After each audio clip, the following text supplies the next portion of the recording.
ಗುರು ಬ್ರಹ್ಮ ಗುರು ವಿಷ್ಣು ಗುರುದೇವೋ ಮಹೇಶ್ವರಃ ಗುರು ಸಾಕ್ಷಾತ್ ಪರಬ್ರಹ್ಮ ತಸ್ಮಯೇ ಶ್ರೀ ಗುರವೇ ನಮಃ. ನಮಸ್ಕಾರ ವೀಕ್ಷಕರೇ, ಬಾಸ್ ಟಿವಿಗೆ ಸ್ವಾಗತ. ಮೇ 15ರಂದು ಗುರು ತನ್ನ ಸ್ಥಾನ ಪಲ್ಲಟ ಮಾಡಲಿದ್ದಾರೆ. ವೃಷಭ ರಾಶಿಯಿಂದ ಮಿಥುನ ರಾಶಿಗೆ ಸಂಚಾರ ಮಾಡಲಿದ್ದಾರೆ. ಈ ಗುರುವಿನ ಸ್ಥಿತ್ಯಂತರದಿಂದ ದ್ವಾದಶ ರಾಶಿಗಳ ಮೇಲೆ ಯಾವ ರೀತಿ ಪರಿಣಾಮ ಉಂಟಾಗಲಿದೆ, ಏನೇನು ಬದಲಾವಣೆಗಳಾಗಲಿವೆ, ಇವೆಲ್ಲವನ್ನ ಇವತ್ತಿನ ಕಾರ್ಯಕ್ರಮದಲ್ಲಿ ತಿಳ್ಕೊಳ್ಳೋಣ. ನಮ್ಮ ಜೊತೆಗಿದ್ದಾರೆ ಭಾರತೀಯ ಜ್ಯೋತಿಷ್ಯ ವಿಜ್ಞಾನ ಸಂಶೋಧಕರಾಗಿರುವಂತಹ ಶ್ರೀಯುತ ಮಹಾಬಲಮೂರ್ತಿ ಕೊಡ್ಲೇಕೆರೆ ಅವರು. ಗುರುಜಿ, ಕಾರ್ಯಕ್ರಮಕ್ಕೆ ಸ್ವಾಗತ. ನಮಸ್ಕಾರ. ದ್ವಾದಶ ರಾಶಿಗಳಲ್ಲಿ ಮೊದಲನೇ ರಾಶಿ ಮೇಷರಾಶಿ. ಕುಜನ ಅಧಿಪತ್ಯ ಹೊಂದಿರುವಂತಹ ಈ ರಾಶಿಯಲ್ಲಿ ಗುರುವಿನ ಸ್ಥಾನ ಪಲ್ಲಟದಿಂದ ಯಾವೆಲ್ಲ ರೀತಿಯ ಬದಲಾವಣೆಗಳು ಉಂಟಾಗಲಿವೆ ಗುರುಜಿ? ಹೌದು, ಈ 15ರಿಂದ ಮೇ 15ರಿಂದ ಗುರು ವೃಷಭ ರಾಶಿಯಲ್ಲಿರುವವನು ಮಿಥುನ ರಾಶಿಯನ್ನು ಪ್ರವೇಶಿಸ್ತಾನೆ.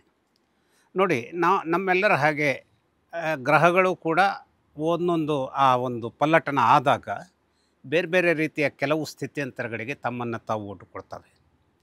ಈಗ ನಾವು ಒಂದು ಎಸ್ಕಲೇಟರ್ನಲ್ಲಿ ನಾವು ಹತ್ಕೋತಾ ಹೋದರೆ ಹತ್ಕೊಳ್ಳುವಾಗ ನಾವು ಏನು ಒಂದು ಭೂಮಿಯಿಂದ ಚಲಿಸುವಂಥ ಒಂದು ಮೆಟ್ಲುಗಳಿಗೆ ಹತ್ತಿಕೊಳ್ತೇವೆ. ಆ ಚಲಿಸ್ತಾ ಇರೋ ಮೆಟ್ಲಿನಿಂದ ಮತ್ತೆ ಇದಕ್ಕೆ ಏನಾಗುತ್ತೆ, ನೆಲದ ಮೇಲೆ ಮತ್ತೆ ನಾವು ಹೋಗಬೇಕಾಗತ್ತೆ. ಅಂದರೆ ಯಾವುದು ಮೂಮೆಂಟ್ನಲ್ಲಿದೆಯೋ ಅದು ಎಸ್ಕಲೇಟರ್ ಅಂತಾದರೆ, ಎಲ್ಲಿ ನಾವು ಕೊನೆಗೆ ಫೈನಲ್ಲಾಗಿ ಅಥವಾ ಪ್ರಾರಂಭದಲ್ಲಿ ಕಾಲಿಡ್ತೇವೋ ಅದು ಸ್ಥಿರವಾಗಿರುತ್ತೆ. ಸೊ ಈಗ ಸ್ಥಿರವಾದ ರಾಶಿಯಲ್ಲಿ ಇದ್ದಂತಹ ಗುರು ಏನಾಗ್ತಾ ಇದ್ದಾನೆ, ಅವನು ದ್ವಿಸ್ವಭಾವದ ವಿಚಾರಗಳನ್ನು ಹೊತ್ತಂತಹ ಮಿಥುನ ರಾಶಿಯನ್ನು ಪ್ರವೇಶಿಸ್ತಾ ಇದ್ದಾನೆ. ಅಂದರೆ ಸ್ಥಿರವಾಗಿ ಇರುವಂಥವನು ಇಲ್ಲಿ ಏನಾಗ್ತಾನೆ, ಹೊಯ್ದಾಟದಲ್ಲಿ ಹೋಗುವಂತಹ ಒಂದು ಸ್ಥಿತಿಗತಿಗಳನ್ನು ಪಡೆದುಕೊಂಡು ಬಿಡ್ತಾನೆ. ಈ ಹೊಯ್ದಾಟದಲ್ಲಿ ಹೋಗುವಂತಹ ಸಂದರ್ಭದ ವಿಚಾರದಲ್ಲಿ ಏನಾಗುತ್ತೆ, ತನ್ನದೇ ಆದಂತಹ ರೀತಿಯಲ್ಲಿ ಈಗ ಗುರುಬಲ ಅಂದರೆ ಏನು, ಯಾವ ರಾಶಿಗೆ ಬಂದಿದ್ದಾನೋ ಈಗ ಮಿಥುನ ರಾಶಿಗೆ ಬರ್ತಾ ಇದ್ದಾನೆ ಅವನು. ಸೊ ಈಗ ವೃಷಭ ಸ್ಥಿರ ರಾಶಿಯಾಗಿದ್ದು ದುಸ್ವಭಾವವನ್ನು ಹೊಂದಿದಂತಹ ಮಿಥುನ ರಾಶಿಗೆ ಗುರುವಿನ ಪ್ರವೇಶವಾದಾಗ ಗುರುವಿನ ಸಂದರ್ಭದಲ್ಲೂ ಕೂಡ ಕೆಲವು ಮಿಸುಕಾಟಗಳು, ಆಚೆ ಈಚೆಗೋ ಈಚೆ ಆಚೆಗೋ ಅನ್ನುವಂಥ ಹೊಯ್ದಾಟಗಳು ಸೇರಿಕೊಳ್ಳೋದರಿಂದಾಗಿ ಅನೇಕ ರೀತಿಯ ಪರಿಣಾಮಗಳನ್ನು ಗುರು ಕೊಡುವಲ್ಲಿಯೂ ಕೂಡ ಏನಾಗುತ್ತೆ, ಬದಲಾವಣೆಗಳು ಬರ್ತಾ ಹೋಗ್ತವೆ. ಈಗ ವೃಷಭ ರಾಶಿಯಲ್ಲಿದ್ದ ಮಿಥುನ ರಾಶಿಗೆ ಬಂದಿದ್ದಾನೆ. ಮಿಥುನ ರಾಶಿಯವರಿಗೆ ಗುರುಬಲ ಹೋಗಲೂ ಇಲ್ಲ ಬರಲೂ ಇಲ್ಲ. ಆದರೆ ವೃಷಭ ರಾಶಿಯವರಿಗೆ ಗುರುಬಲ ಬರ್ತಾ ಇದೆ. ಹಾಗೆ ನೀವು ಕೇಳಿದಂಥದ್ದು ಮೇಜರ್ ಯಾವುದೀಗ, ಮೇಷರಾಶಿಯವರಿಗೆ ಏನಾಗ್ತಾ ಇದೆ. ಮೇಷರಾಶಿ ಯಜಮಾನ ಕುಜನಾಗಿದ್ದು ಕುಜನಿಗೆ ಅತ್ಯಂತ ಆಪ್ತನಾದಂತಹ ಗುರು ಆ ರಾಶಿಯವರಿಗೆ ಗುರುಬಲವನ್ನು ತಪ್ಪುವಂತಹ ರೀತಿಯಲ್ಲಿ ಮಿಥುನ ರಾಶಿಗೆ ಪ್ರವೇಶವಾದಾಗ ಮೇಷರಾಶಿಯವರಿಗೆ ಸ್ವಲ್ಪ ಹಿನ್ನಡೆಯ ದಿನಗಳಿಗೆ ಕಾರಣವಾಗಬೇಕಾದಂತಹ ಒಂದು ಸ್ಥಿತ್ಯಂತರ ಈ ಸಂದರ್ಭದಲ್ಲಿ ಕಾಣ್ತೇವೆ ನಾವು. ಹಾಗೆ ಅವರ ವಿಚಾರದಲ್ಲಿ ಈಗ ಕೆಲವು ದಿನಗಳ, ಒಂದು ತಿಂಗಳ ಹಿಂದೆ ಶನೈಶ್ಚರನ ಬದಲಾವಣೆಯು ಏನಾಗಿತ್ತು, ಮೀನರಾಶಿಗೆ ಶನೈಶ್ಚರನ ಪ್ರವೇಶದಿಂದಾಗಿ ಈ ಮೇಷರಾಶಿಯವರಿಗೆ ಈಗ ಆಲ್ರೆಡಿ 7.5 ವರ್ಷದ ಶನಿ ಕಾಟ ನಡೀತಾ ಇದೆ. ಇಂತಹ ಸಂದರ್ಭದಲ್ಲಿ ತಮ್ಮ ಯಾವುದೋ ಒಂದು ರಕ್ಷೆಯ ಮೂಲವಾಗಿದ್ದಂಥ ಗುರುಬಲವನ್ನು ಕೂಡ ಇನ್ನೊಂದು ವರ್ಷದ ಮಟ್ಟಿಗೆ ಇವರು ಕಳ್ಕೊಳ್ತಾರೆ. 1 ವರ್ಷದ ಮಟ್ಟಿಗಲ್ಲ, 2 ವರ್ಷದ ಮಟ್ಟಿಗೆ ಕಳ್ಕೊಳ್ತಾರೆ. ಹಾಗಾಗಿ ಗುರುಬಲವನ್ನು ಕಳ್ಕೊಂಡಿದ್ದಾರೆ, ಶನಿ ಕಾಟವನ್ನು ಎದುರಿಸ್ತಾ ಇದ್ದಾರೆ. ಅಷ್ಟೇ ಅಲ್ಲ, ಮತ್ತೊಂದು 4-5 ದಿನಗಳಲ್ಲಿ ಇವರಿಗೆ ಸಹಾಯ ಮಾಡ್ತಾ ಇದ್ದಂತಹ ಒಂದು ಸ್ವರೂಪದಲ್ಲಿ ರಾಹುವಿನ ಪ್ರವೇಶ ಆಗುತ್ತೆ. ಅಂದರೆ ರಾಹು ಮೀನರಾಶಿಯಿಂದ ಏನಾಗ್ತಾನೆ, ಅವನು ಕುಂಭಕ್ಕೆ ಬರ್ತಾನೆ. ಸೊ ಈ ರಾಶಿಯವರು, ಮೇಷರಾಶಿಯವರು ಈಗ ಪ್ರಧಾನವಾದಂತಹ ಬಲವನ್ನು ಎಲ್ಲಿಂದ ಪಡೆಯಬಹುದು ಅಂತಂದರೆ, ಗುರುವಿನಿಂದಲೂ ಪಡೆಯೋದಕ್ಕೆ ಸಾಧ್ಯವಾಗಲ್ಲ, ಶನೈಶ್ಚರನಿಂದಲೂ ಪಡೆಯಲಿಕ್ಕೆ ಸಾಧ್ಯವಾಗಲ್ಲ, ಚಂದ್ರನಿಂದ ಪಡೆಯಲಿಕ್ಕೆ ಸಾಧ್ಯವಾಗಲ್ಲ, ಬುಧನಿಂದ ಪಡೆಯಲಿಕ್ಕೆ ಸಾಧ್ಯವಾಗಲ್ಲ, ಕೇತುವಿನಿಂದ ಪಡೆಯಲಿಕ್ಕೆ ಸಾಧ್ಯವಾಗಲ್ಲ. ಸಾಧ್ಯವಾಗುವಂಥದ್ದು ಕೇವಲ ರಾಹುವಿನಿಂದ ಮಾತ್ರ. ಇನ್ನು ಚಂದ್ರನ ಮೂಲಕವಾದಂತಹ ಸಹಾಯ ಸಿಗುತ್ತದೇನೋ ಅನ್ನುವಂಥದ್ದನ್ನು ಸ್ವಲ್ಪ ಆ ಚಂದ್ರನ ಬಲಾಬಲಗಳ ಮೇಲೆ, ಯಾಕೆಂದರೆ ಚಂದ್ರ 15 ದಿನಗಳ ಕಾಲ ತನ್ನನ್ನು ತಾನು ಸವಸ್ಕೊಳ್ತಾ ಹೋಗ್ತಾನೆ, ಅಂದರೆ ಕ್ಷಯಕ್ಕೆ ಒಳಗಾಗ್ತಾನೆ. ಇನ್ನು 15 ದಿನಗಳ ಕಾಲ ದೇಹವನ್ನು ತುಂಬಿಕೊಳ್ತಾ ಹೋಗ್ತಾನೆ. ಆ್ಯಕ್ಚುಲಿ ಈ ರಾಶಿಯವರಿಗೆ ಪ್ರಧಾನವಾದಂಥ ಸುಖವನ್ನು ಕೊಡಬೇಕಾದಂಥವನವನು. ಆದರೆ ಸುಖವನ್ನು ಕೊಡುವಂತಹ ಚಂದ್ರ ಶನೈಶ್ಚರನ ಜೊತೆಗೆ ನೇರವಾದಂತಹ ಘರ್ಷಣೆಯಲ್ಲಿರೋದರಿಂದ ಪ್ರಾಣಮಿತ್ರನಾದಂಥ ಚಂದ್ರನಿಂದಲೂ ಕೂಡ ಈ ರಾಶಿಯವರಿಗೆ ಯಾವ ರೀತಿಯ ಸಮಾಧಾನಗಳು ಸಿಗಬಹುದಾದಂಥ ಒಂದು ನೆಲೆ ಅಥವಾ ನೆರಳು ಸಿಗದೆ ಹೋಗೋದ್ರಿಂದ ಗುರು ಬಲವೂ ತಪ್ಪಿರೋದ್ರಿಂದ ಈ ಒಂದು ಮೇಷರಾಶಿಯವರು ಕೆಲವು ಪಡಿಪಾಟಲುಗಳನ್ನು ಎದುರಿಸಬೇಕಾಗತ್ತೆ. ಆದರೆ ನೋಡಿ, ಈಗ ನಾವು ಹೇಳ್ತೀವಿ, ಈಗ ಏನು ನಾವು ಈಗ ಚೀನಾ ಮತ್ತು ಪಾಕಿಸ್ತಾನ ಭಾರತದ ಸಂದರ್ಭವನ್ನೇ ತಗೊಂಡಾಗ ಭಾರತ ಮತ್ತು ಪಾಕಿಸ್ತಾನದ ಸಂಘರ್ಷದಲ್ಲಿ ಭಾರತಕ್ಕೆ ಚಿಟಿಕೆ ಹೊಡೆಯುವಷ್ಟು ಟೈಮ್ನಲ್ಲಿ ಪಾಕಿಸ್ತಾನವನ್ನು ನಿಗ್ರಹಿಸ್ಬೋದು. It is not that easy, ನಾನು ಹೇಳ್ತಾ ಇದ್ದಿರೋದು. ಆದರೆ ಚೈನಾದ ಜೊತೆಗಿನ ಅವರ ಏನು ಒಂದು ಆತ್ಮೀಯತೆ ಏನು ಮಾಡುತ್ತೆ, ಇಟ್ ಮೇಕ್ಸ್ ದಿ ಡಿಫ್ರೆನ್ಸ್. ಹಾಗಾಗಿ ಇಲ್ಲೂ ಕೂಡ ಅದೇ ರೀತಿಯಲ್ಲಿ ಆ ಒಂದು ರಾಹುವಿನ ಒಂದು ಬಲ ಏನು ಈಗ ಮೇಷರಾಶಿಯವರಿಗೆ ಸಿಗ್ತಾ ಇದೆ, ಸ್ಟಿಲ್ ಅವರು ಕೆಲವು ರೀತಿಯ ಪ್ರಾಪ್ತಿಗಳನ್ನು ಜೀವನದಲ್ಲಿ ಅವರು ನಿರೀಕ್ಷಿಸಬಹುದು. ಗುರುವಿನ ಮೂಲಕವಾಗಿ ನಿರೀಕ್ಷಿಸಬಹುದಾದದ್ದೇನು, ಮಕ್ಕಳ ಸಂದರ್ಭದ ವಿಚಾರದಲ್ಲಿನ ಕೆಲವು ವಿಚಾರಗಳ ನೆಲೆಯಲ್ಲಿ ಕೆಲವು ಪಡಿಪಾಟಲುಗಳನ್ನು ಎದುರಿಸಬೇಕಾದಂತಹ ದಾರುಣತೆಯನ್ನು ಇವರು ಎದುರಿಸಬೇಕಾಗತ್ತೆ. ಅಂದರೆ ಮಕ್ಕಳನ್ನು ನಿಯಂತ್ರಿಸಬೇಕಾಗತ್ತೆ. ಅಥವಾ ಮಕ್ಕಳು ವಿಳಂಬ ಆಗುವಂಥ, ಈಗ ಮದುವೆ ಆಗಿದೆ, ನಾವು ಯಾವುದೋ ಒಂದು ಕಾರಣಕ್ಕಾಗಿ 2 ವರ್ಷ 3 ವರ್ಷ ಮಕ್ಕಳನ್ನು ಪಡೆಯೋದಕ್ಕೆ ನಾವು ಬಯಸೋದಿಲ್ಲ ಅಂತ ಹೇಳುವಂಥವರು ಈಗ ಸಡನ್ನಾಗಿ ನಾವು ಮಕ್ಕಳನ್ನು ಪಡಿತೇವೆ ಅನ್ನುವಂಥ ಒಂದು ನಿರ್ಧಾರಕ್ಕೆ ಬಂದರೆ ಯಾವುದೋ ಒಂದಿಷ್ಟು ತೊಂದರೆಗಳು ಎದುರಾಗುವಂಥದ್ದಕ್ಕೆ ಸಾಧ್ಯತೆ ಇರುತ್ತೆ. ಅಷ್ಟೇ ಅಲ್ಲ, ಮಕ್ಕಳು ದೊಡ್ಡವರಾಗ್ತಿರುವಾಗ ಏನು ಈಗ ಪ್ರಾಪ್ತೇತು ಷೋಡಶೇ ವರ್ಷೆ ಅದು ಬೇರೆ, ಪುತ್ರೋ ಮಿತ್ರವದಾಚರೇತ್. ಆದರೆ ಲಾಲಯೇತ್ ಪಂಚವರ್ಷಾಣಿ ಅಂದರೆ 5 ವರ್ಷಗಳವರೆಗೆ ನಾವು ಮಕ್ಕಳನ್ನು ಏನು ಮಾಡಬೇಕು, ಮುದ್ದು ಮಾಡಬೇಕು. ಆ ನಂತರದಲ್ಲಿ ಏನಾಗ್ತಾರೆ, ಅವರನ್ನು ಗಂಭೀರವಾಗಿ ಅವರವರ ಆ ಒಂದು ಕಾಲಘಟ್ಟದ ಸಂದರ್ಭಕ್ಕೆ ಅವರನ್ನು ಪ್ರೇರೇಪಿಸ್ತಾ ಹೋಗಬೇಕು. ಆದರೆ ಈ ಮುದ್ದು ಜಾಸ್ತಿ ಆದಾಗ ಏನಾಗುತ್ತೆ, 5 ವರ್ಷದ ನಂತರದ ಸಂದರ್ಭ ಅವರನ್ನು ಶಿಕ್ಷಣದಲ್ಲಿ ತೊಡಗಿಸಬೇಕು ಬಹಳ ಗಂಭೀರವಾಗಿ ಅಂತ ಹೇಳುವಂಥ ಒಂದು ಘಟ್ಟ ಈ ಮೇಷರಾಶಿಯವರಿಗೆ ಸ್ವಲ್ಪ ತೊಡಕಾಗಿ ನಿಲ್ಲುವಂಥದ್ದಕ್ಕೆ ಸಾಧ್ಯತೆ ಇರುತ್ತೆ. ಹಾಗೆಯೇ ಪ್ರಾಯಕ್ಕೆ ಬಂದಂತಹ ಸುಮಾರು 15, 16 ವರ್ಷ 14 ವರ್ಷ ಆದಂತಹ ಮಕ್ಕಳನ್ನು ನಾವು ಅವರನ್ನು ಕಠಿಣವಾಗಿ ದಂಡಿಸ್ತೇವೆ, ನೋ. ಕಠಿಣವಾಗಿ ದಂಡಿಸೋದಿಲ್ಲ, ನೋ. ಹಾಗಾದರೆ ನಡುವಿನ ದಾರಿ ಯಾವುದು? ತಂದೆ ತಾಯಿಗಳು ಕೂಡ 14, 13, 15, 16 ಈ ಎಲ್ಲ ವಯಸ್ಸಿನ ಘಟ್ಟವನ್ನು ದಾಟಿ ಬಂದರೂ ಕೂಡ ಮಕ್ಕಳ ಮನಸ್ಸಿನಲ್ಲಿ ಏನು ನಡೀತಾ ಇದೆ ಅನ್ನುವಂಥದ್ದನ್ನು ತಿಳಿದುಕೊಳ್ಳುವಂಥದ್ದು ಬಹಳ ಕಷ್ಟವಾಗುತ್ತೆ. ಅದನ್ನು ತಿಳಿದುಕೊಳ್ಬೇಕಾದಂಥ ನಾವು ಸ್ಟೇಜನ್ನು ದಾಟಿ ಬಂದಿದ್ದರೂ ಕೂಡ ಮಕ್ಕಳನ್ನು ಅರಿಯಲಿಕ್ಕೆ ಸಾಧ್ಯವಾಗದೇ ಹೋದಂತಹ ವಿಚಿತ್ರಗಳು ಯಾಕೆ ಸಂಭವಿಸುತ್ತೆ ಅಂತಂದರೆ, ಕಾಲ ಬದಲಾಗ್ತಾ ಇರುತ್ತೆ. ಕಾಲ ಏನು, ಅದು ನಿಂತ ನೀರಲ್ಲ. ಈಗ ಅರಬ್ಬಿ ಸಮುದ್ರದಲ್ಲಿ 1960ನೇ ಇಸ್ವಿಯಲ್ಲಿ ಎಷ್ಟೆಲ್ಲ ನೀರಿತ್ತೋ ಆ ನೀರಿನ ಒಂದು ಹನಿ ಕೂಡ ಇವತ್ತು ಅಲ್ಲಿ ಇದೆಯೋ ಇಲ್ಲೋ ಗೊತ್ತಿಲ್ಲ ನಮಗೆ. ಹಾಗೆ ಕಾಲದ ಸಂದರ್ಭದಲ್ಲಿ ತಂದೆ ತಾಯಿಗಳು ತಾವು ನಡೆಸಿ ಬಂದಂತಹ ಒಂದು ಕಾಲಘಟ್ಟದ ಸಂದರ್ಭದ ವಿದ್ಯಾರ್ಥಿ ಜೀವನವೇ ಮಕ್ಕಳ ಸಂದರ್ಭದ ಜೀವನವೇ ಈಗಲೂ ಇರುತ್ತದೆ ಅನ್ನುವಂಥದ್ದನ್ನು ತಿಳಿದುಕೊಳ್ಳುವುದು ಕಷ್ಟ.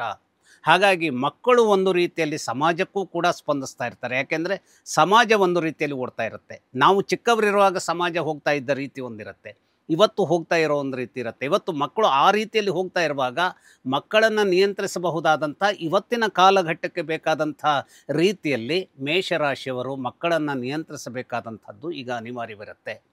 ಅಷ್ಟೇ ಅಲ್ಲ, ಮಕ್ಕಳ ಮೇಲೆ ವಿಶೇಷವಾದಂಥ ಕಾಳಜಿಯನ್ನು ಹೊಂದುವಂಥದ್ದು. ವಿಶೇಷವಾದ ಕಾಳಜಿ ಅಂದರೆ ಏನು? ಶಿಕ್ಷಿಸುವುದಲ್ಲ, ಮುದ್ದಿಸುವುದೂ ಅಲ್ಲ. ನಡುವಿನ ದಾರಿ ಯಾವುದು ಅದನ್ನು ನಾವು ಆ ಸಂದರ್ಭಕ್ಕೆ ಸರಿಯಾಗಿ ನಿರ್ಧರಿಸ್ಕೊಡ್ಬೇಕು. ಹಾಗೆಯೇ ಹಣಕಾಸಿನ ವಿಚಾರ, ಹಾಗೆಯೇ ಮಾತಿನ ವಿಚಾರ, ಈ ಎಲ್ಲ ವಿಚಾರಗಳಲ್ಲಿ ಹೆಚ್ಚಿನ ಮಟ್ಟಿಗಿನ ಜಾಗೃತೆಯೊಂದಿಗೆ ಕಾಳಜಿಯೊಂದಿಗೆ, ಆದರೆ ಯಾವತ್ತೂ ಉತ್ಸಾಹವನ್ನು ಕಳೆದುಕೊಳ್ಳದೇ ಹೋದ ರೀತಿಯಲ್ಲಿ ಇವರು ಮುಂದಿನ ಹೆಜ್ಜೆಗಳನ್ನು ಇಡಬೇಕಾಗತ್ತೆ. ಹಾಗಾದರೆ ಆ ಉತ್ಸಾಹವನ್ನು ಕಳೆದುಕೊಳ್ಳದೇ ಹೋದಂತಹ ರೀತಿಯ ಒಂದು ಹೆಜ್ಜೆಗಳನ್ನು ಇಡೋದಕ್ಕೆ ಇವರಿಗೆ ಯಾರು ಇನ್ನಿಲ್ಲದ ರೀತಿಯ ಒಂದು ಸಪೋರ್ಟ್ ಮಾಡ್ತಾರೆ ಅಂದರೆ, ಈ ಮನೆಯ ಯಜಮಾನಾದಂಥ ಕುಜ ಕೂಡ ಮಾಡ್ತಾನೆ, ರಾಹು ಕೂಡ ಮಾಡ್ತಾನೆ. ಇವರ 2 ಜನರ ಪ್ರಭಾವ ಇವರ ಮೇಲೆ ಚೆನ್ನಾಗಿ ಇದೆ ಆಗಿದ್ದರಿಂದ ಇವರ ಜಾತಕದಲ್ಲಿ ಈಗ ಸದ್ಯ ರಾಹುವಿನ ಸಂದರ್ಭವೋ ಅಥವಾ ಮಂಗಳನ ಮಹಾದಶಾ ಕಾಲದ ಸಂದರ್ಭವೋ ಇದ್ದಿದ್ದರೆ ಈ ಎಲ್ಲ ಬಿರುಗಾಳಿಯ ಸಂದರ್ಭಗಳನ್ನು ಬಹಳ ಸ್ವಲ್ಪ ಸಲೀಸಾಗಿ, ಸ್ವಲ್ಪ ಕಷ್ಟ ಆದರೂ ಕೂಡ ಸ್ವಲ್ಪ ಸಲೀಸಾಗಿ ಅದನ್ನು ನಿವಾರಿಸ್ಕೊಂಡು ಹೋಗ್ಬೋದು. ಇಲ್ಲದೆ ಹೋದರೆ ಅದು ಹಾಗಿಲ್ಲ, ಆ ಒಂದು ಜಾತಕದ ಸಂದರ್ಭದಲ್ಲಿ ರಾಹುವಿನ ತೊಂದರೆಯೂ ಮೂಲ ಜಾತಕದಲ್ಲಿತ್ತು, ಮಂಗಳನ ತೊಂದರೆಯು ಮೂಲ ಜಾತಕದಲ್ಲಿತ್ತು ಅನ್ನುವಂಥ ಸಂದರ್ಭ ಇದ್ದರೆ, ಗುರುಬಲ ತಪ್ಪಿದಾಗ ಪರ್ಟಿಕ್ಯುಲರ್ಲಿ ಯಾವುದೋ ಒಂದು ಮನೆತನಕ್ಕೆ ಸೇರಿದಂಥ ವಿಚಾರ ಕೋರ್ಟಿಗೆ ಹೋಗುವಂಥದ್ದಕ್ಕೆ ಅವಕಾಶ ಆಗ್ಬಿಡ್ಬೋದು. ಕೋರ್ಟ್ನಲ್ಲಿ ಅಲ್ಟಿಮೇಟ್ಲಿ ಜಯ ಬರುತ್ತೆ, ಆದರೆ ಅಲ್ಟಿಮೇಟ್ ಆಗಿ ಜಯ ಸಿಗುವವರೆಗಿನ ಒಂದು ಮಾನಸಿಕ ಪರದಾಟಗಳೇನಿರುತ್ತೆ, ತಾಕಲಾಟಗಳೇನಿರುತ್ತೆ, ಕಿರಿಕಿರಿಗಳೇನಿರುತ್ತೆ. ಈಗ ಇಲ್ಲಿ ಇದೆ ಅನ್ನವನ್ನು ನಾನು ಎತ್ತುಕೊಂಡು ತಿನ್ನೋದಕ್ಕೆ ನನಗೀಗ ಸಮಯ ಆಗ್ತಾ ಇಲ್ಲ. ಫೋನ್ಗಳು ಬರ್ತಾ ಇರುತ್ತೆ, 10 ಫೋನ್ಗಳು ಒಂದೇ ಸಲ ಅವನ್ನು ನಿರಾಕರಿಸ್ಲಿಕ್ಕೆ ಆಗೋದಿಲ್ಲ. ಆ ನಿರಾಕರಿಸಲಿಕ್ಕೆ ಸಾಧ್ಯವಾಗದೆ ಹೋದಂಥ ಫೋನ್ ಕರೆಗಳನ್ನು ತಗೊಂಡಾಗ ಅನ್ನ ಏನಾಗುತ್ತೆ, ಹಳಸತ್ತೆ ಅಥವಾ ಇದಾಗತ್ತೆ, ಏನು ಬಿಸಿ ಅನ್ನ ಆರತ್ತೆ ಅದು. ಹಾಗೆ ಈ ಎಲ್ಲ ರೀತಿಯ ತಾಕಲಾಟಗಳನ್ನು ಇವರು ಈ ವರ್ಷದ ಸಂದರ್ಭದಲ್ಲಿ ಶನಿ ಕಾಟವೂ ಸೇರಿರುವ ಕಾರಣಕ್ಕಾಗಿ ಎದುರಿಸಬೇಕಾದಂಥದ್ದು ಇರುತ್ತೆ. ಕೇತುವಿನ ಕಾರಣಕ್ಕಾಗಿ ಮಕ್ಕಳ ಬಗೆಗಾಗಿನ ಸಂದರ್ಭದ ವಿಚಾರವನ್ನು ತಾಕಲಾಟಗಳನ್ನು ಎದುರಿಸಬೇಕಾಗತ್ತೆ. ಅದೇ ರೀತಿಯಲ್ಲಿ ಚಂದ್ರನ ಕಾರಣಕ್ಕಾಗಿ ಸುಖದ ವಿಚಾರದಲ್ಲಿ ಗಂಡ ಹೆಂಡರ ಸಂದರ್ಭದ ಅನೇಕ ವಿಚಾರಗಳು ಸ್ವಲ್ಪ ಏನೇನೋ ಮಿಸ್ಅಂಡರ್ಸ್ಟ್ಯಾಂಡಿಂಗ್ ಬರುವಂಥದ್ದಕ್ಕೆ ಚಾನ್ಸಸ್ ಇರುತ್ತೆ. ಹಾಗಾದರೆ ಅರಿತು ನಡೆಯುವಂಥ ಹೆಜ್ಜೆ. ಯಾಕೆಂದರೆ ಈ ಒಂದು ಮೇಷರಾಶಿಯವರ ತೊಂದರೆ ಏನು ಅಂತಂದರೆ, ಇವರು ಧೈರ್ಯಸ್ಥರು, ಆದರೆ ಧೈರ್ಯಕ್ಕೆ ತೊಂದರೆ ಕೊಡಬಹುದಾದ ರೀತಿಯಲ್ಲಿ ಗುರು ಏನಾಗಿರ್ತಾನೆ ಈ ಬಾರಿ ತನ್ನದಾದಂತಹ ದೌರ್ಬಲ್ಯವನ್ನು ಇವರ ರಾಶಿಯ ಮಟ್ಟಿಗೆ ಒದಗಿಸೋದಕ್ಕೆ ಅವನಿಗೇನಾಗುತ್ತೆ, ಅನಿವಾರ್ಯತೆ ಬಂದುಬಿಡುತ್ತೆ, ಧೈರ್ಯವನ್ನು ಒದಗಿಸ್ಲಿಕ್ಕೆ ಸಾಧ್ಯವಾಗದೆ ಹೋದಂಥದ್ದು. ಹಾಗಾದರೆ ಗುರುವಿನಿಂದ ಏನೂ ಒಂದು ಸ್ಥಿತಿಗತಿಗಳು ಒಳ್ಳೆಯದೇ ಇಲ್ಲವೋ ಅಂತ ಕೇಳಿದರೆ, ಜೀವನದ ಸಂದರ್ಭದ ದಾಂಪತ್ಯದ ಸಂದರ್ಭದ ವಿಚಾರದಲ್ಲಿ ಕೆಲವೊಂದು ಹೊಂದಾಣಿಕೆಗಳು ಗಂಡ ಹೆಂಡರ ನಡುವೆ ನಡೆಯುವಂಥದ್ದಾಗಿದ್ದರೂ ಕೂಡ ಅಷ್ಟೇ ಶೀಘ್ರವಾಗಿ ತಾಪತ್ರಯಗಳು ಎದ್ದೇಳುವಂಥ ಸಂದರ್ಭ ಇರೋದರಿಂದ ಆ ಒಂದು ಆನಂದದಾಯಕವಾದಂತಹ ಕ್ಷಣಗಳನ್ನು, ಅದು ಮುಂದರಿಯುವಂತಹ ಕ್ಷಣ ಅನ್ನೋದನ್ನು ನಿರೀಕ್ಷೆ ಮಾಡಬಾರ್ದು. ಎಲ್ಲೋ ಒಂದು ಕಡೆ ಒಂದಿಷ್ಟು ಅಂಡರ್ಸ್ಟ್ಯಾಂಡಿಂಗ್ಗಳಲ್ಲಿ ತೊಂದರೆ ಬರುವಂಥ ಬಿರುಗಾಳಿಯ ಸಂದರ್ಭ ಬರಬಹುದು ಅನ್ನುವಂಥದ್ದನ್ನು ನೆನಪಿಟ್ಕೊಳ್ಬೇಕು. ಹಾಗಾಗಿ ಕಿರಿಕಿರಿಗೆ ಅನವಶ್ಯಕವಾಗಿ ದಂಪತಿಗಳು ಪರಸ್ಪರರನ್ನು ಕಿರಿಕಿರಿಗೆ ಒಳಗೊಳಿಸಬೇಕಾದಂಥ ಮಾತುಗಳನ್ನು ಆಡದೆ ಹೋದಾಗ ದಾಂಪತ್ಯದಲ್ಲೂ ಕೂಡ ಒಂದು ರೀತಿಯ ತಾದಾತ್ಮ್ಯತೆಯನ್ನು ಅಥವಾ ಒಂದು ಬ್ಯಾಲೆನ್ಸನ್ನು ಉಪಯೋಗಿಸ್ಕೊಳ್ಳಿಕ್ಕೆ ಸಾಧ್ಯವಾಗುತ್ತೆ. ಆದರೆ ಒಂದೇ ಒಂದು ಇವತ್ತಿನ ಕಾಲ ಏನಿದೆ, ಹಣಕ್ಕಾಗಿ ಇವತ್ತು ಗ್ಲೋಬಲೈಸೇಷನ್ ಸಂದರ್ಭದಲ್ಲಿ ಹಣ ಬಹಳ ಮುಖ್ಯವಾದದ್ದು. ಹಾಗಾದರೆ ಹಣವೇ ಎಲ್ಲವೂ ಅಂತ ಕೇಳಿದರೆ ಹಣ ಎಲ್ಲದೂ ಆಗಿರೋದಿಲ್ಲ.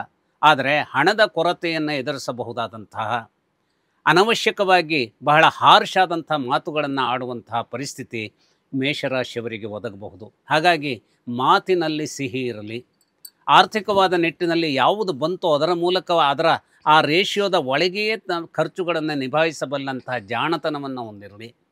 ಪ್ರಾಪ್ತಿಗಾಗಿನ ನಿಮ್ಮ ಪ್ರಯತ್ನಗಳನ್ನು ಮುಂದುವರಿಸಿ. ಯಾವ ವಿಷ್ಣು ಆ ಮಹಾ ಸಂಪತ್ತಿನ ಮೂಲವಾದಂತಹ ಮಹಾಲಕ್ಷ್ಮಿಯ ಪತಿಯಾಗಿ ಆ ಮಹಾಲಕ್ಷ್ಮಿಯನ್ನೇ ತನ್ನ ಸನಿಹದಲ್ಲಿ ಕೂರಿಸಿಕೊಳ್ಳುವಂಥ ಒಂದು ಶಕ್ತಿ ಹೊಂದಿದಾನೋ, ಅದೇ ಮಹಾವಿಷ್ಣು ರಾಹುವೂ ಆಗಿದ್ದಾನೆ, ಸರ್ಪವೂ ಆಗಿದ್ದಾನೆ. ಹಾಗಾಗಿ ಆ ಮಹಾವಿಷ್ಣುವಿನ ಒಂದು ಒಲುಮೆಯ ಮೂಲಕವಾಗಿ ಅನೇಕ ರೀತಿಯ ಪ್ರಾಪ್ತಿಯನ್ನು ನಿರೀಕ್ಷಿಸಬಹುದಾದಂಥ ಕಾಲಘಟ್ಟ ಇದೆ. ಆದರೆ ಅದು ಸರ್ರಂತ ಬರೋದಿಲ್ಲ. ಅದರ ಬಗೆಗಾಗಿ ಕೆಲವು ಪರದಾಟಗಳನ್ನು ಮಾಡಬೇಕಾಗತ್ತೆ. ಹಾಗಾಗಿ ಈ ಎಲ್ಲ ನಿಟ್ಟಿನಲ್ಲಿ ನೋಡಿದಾಗ ನಿರಾಸೆಗಳು ಜಾಸ್ತಿ ಇರುತ್ತೆ. ಆದರೆ ಜೀವನದಲ್ಲಿ ಒಂದಲ್ಲ ಒಂದು ಘಟ್ಟದಲ್ಲಿ ಮನುಷ್ಯನ ಸಂದರ್ಭ ನಿರೀಕ್ಷೆಯನ್ನು ನಾವು ಏನಾಗುತ್ತೆ, ಒಳ್ಳೆಯದಕ್ಕೆ ಇಟ್ಕೊಳ್ತೇವೋ ಅಥವಾ ಕೆಟ್ಟದ್ದಕ್ಕೆ ಆಗುತ್ತೆ. ನಾವು ನೆಗೆಟಿವ್ ಆಗಿಯೂ ಯೋಚಿಸಬಾರ್ದು, ಬಹಳ ಪಾಸಿಟಿವ್ ಆಗಿಯೂ ಯೋಚಿಸಬಾರ್ದು. ಎಲ್ಲೋ ಒಂದು ಕಡೆ ಒಂದು ಕಾನ್ಫಿಡೆನ್ಸನ್ನು ಇಟ್ಕೊಳ್ಬೇಕು. ಆ ಕಾನ್ಫಿಡೆನ್ಸನ್ನು ಇಟ್ಟುಕೊಂಡು ಹೋಗುವಂಥ ಸಂದರ್ಭವನ್ನು ಒಂದು ನಿಯಂತ್ರಣದಲ್ಲಿ ಇವರು ಮುಂದುವರಿಸಿಕೊಂಡು ಹೋಗಬಹುದಾದಂತಹ ಜಾಣ್ಮೆಯನ್ನು ತೋರಿಸಿದರೆ ಎಲ್ಲ ವಿಕಲ್ಪಗಳ ನಡುವೆಯೂ, ಎಲ್ಲ ಬಿರುಗಾಳಿಗಳ ನಡುವೆಯೂ, ಎಲ್ಲ ಬೆಂಕಿಗಳ ನಡುವೆಯೂ, ಎಲ್ಲ ಆ ಒಂದು ಕಾರ್ಮೋಡ ಸಹಿತವಾದಂತಹ ಭೀಕರವಾದಂತಹ ಮಳೆಯ ನಡುವೆಯೂ ಕೂಡ ಗೆಲ್ಲೋದಕ್ಕೆ ಆ ಆತ್ಮಸ್ಥೈರ್ಯದಿಂದ ಸಾಧ್ಯ ಮಾಡಿಕೊಡೋದಕ್ಕೆ ಮಹಾವಿಷ್ಣುವನ್ನು ಏನು ಮಾಡಬೇಕು, ಪ್ರಾರ್ಥಿಸಬೇಕು. ಅಷ್ಟೇ ಅಲ್ಲ, ಓದುವಂಥ ಒಂದು ಆ ಏಕಾಗ್ರತೆ ಬಂದರೆ ಈ ಹನುಮಾನ್ ಚಾಲೀಸನ್ನು ಓದುವುದರ ಮೂಲಕವಾಗಿ ಶನೈಶ್ಚರನನ್ನು ನಿಗ್ರಹಿಸಬಹುದು. ಗುರುವಿನ ಬಗೆಗಾಗಿ ಗುರುಪೀಡ ನಿವಾರಣಾ ಸ್ತೋತ್ರವನ್ನು ಓದುವುದರ ಮೂಲಕವಾಗಿಯೂ ಕಳೆದು ಹೋದಂತಹ ಗುರುಬಲವು ಕೂಡಿ ಬರುವಂತಹದ್ದಕ್ಕೆ ಯಾವುದೋ ಒಂದು ಕೊಂಡಿಯನ್ನು ಕೂಡಿಸ್ಕೊಡೋದಕ್ಕೆ ಸಾಧ್ಯವಾಗುವಂಥ ಪರಿಸ್ಥಿತಿ ಇರ್ತದೆ. ಹೆದರಬಾರದು, ಧೈರ್ಯದಿಂದ ಹೆಜ್ಜೆ ಇರಲಿ. ಆದರೆ ಆ ಧೈರ್ಯ ಓವರ್ ಕಾನ್ಫಿಡೆನ್ಸ್ ಆಗದೇ ಇರಲಿ. ಒಳ್ಳೆಯದಕ್ಕೆ ಈ ವರ್ಷ ಅಲ್ಲದೆ ಹೋಗಿರ್ಬೋದು, ಆದರೆ ಈ ವರ್ಷದ ಪ್ರಯತ್ನಗಳು ಮುಂದಿನ ವರ್ಷ ಫಲ ಕೊಡೋದರಲ್ಲಿ, ಮುಂದಿನ ವರ್ಷವೂ ಸಾಧ್ಯವಾಗದೆ ಹೋದರೆ ಆ ಮುಂದಿನ ವರ್ಷದಲ್ಲಿ ಖಡಾಖಂಡಿತವಾಗಿ ಇವರ ಪಾಲಿಗೆ ಒಳ್ಳೆಯ ದಿನಗಳು ಬರ್ತವೆ ಅನ್ನುವಂಥದ್ದನ್ನು ಹೇಳ್ತಾ ಇದ್ದೇನೆ. ಒಟ್ಟಿನಲ್ಲಿ ಫಲ ಸಿಗುತ್ತೆ, ಆದರೆ ಅಡಚಣೆಗಳು ಜಾಸ್ತಿ ಆಗಿರುತ್ತೆ. ಮೇಷರಾಶಿಗೆ ಗುರು ಸಂಚಾರದಿಂದ ಯಾವ ರೀತಿ ಇಂಪ್ಯಾಕ್ಟ್ ಆಗುತ್ತೆ ಅನ್ನೋದನ್ನು ತಿಳಿಸಿಕೊಟ್ರೆ ಗುರುಜಿ, ಧನ್ಯವಾದ. ನಮಸ್ಕಾರ. ಲೇಟೆಸ್ಟ್ ಹಾಗೂ ಇಂಟ್ರೆಸ್ಟಿಂಗ್ ಸುದ್ದಿಗಳಿಗಾಗಿ ಬಾಸ್ ಟಿವಿ ಕನ್ನಡ ಚಾನೆಲ್ನ ಸಬ್ಸ್ಕ್ರೈಬ್ ಮಾಡಿ. ಹಾಗೆಯೇ ಬೆಲ್ ಐಕಾನ್ ಪ್ರೆಸ್ ಮಾಡಿ. ಇದರ ಜೊತೆಗೆ ಫೇಸ್ಬುಕ್, ಇನ್ಸ್ಟಾಗ್ರಾಮ್, ಎಕ್ಸ್ನಲ್ಲೂ ಮಿಸ್ ಮಾಡದೆ ಫಾಲೋ ಮಾಡಿ.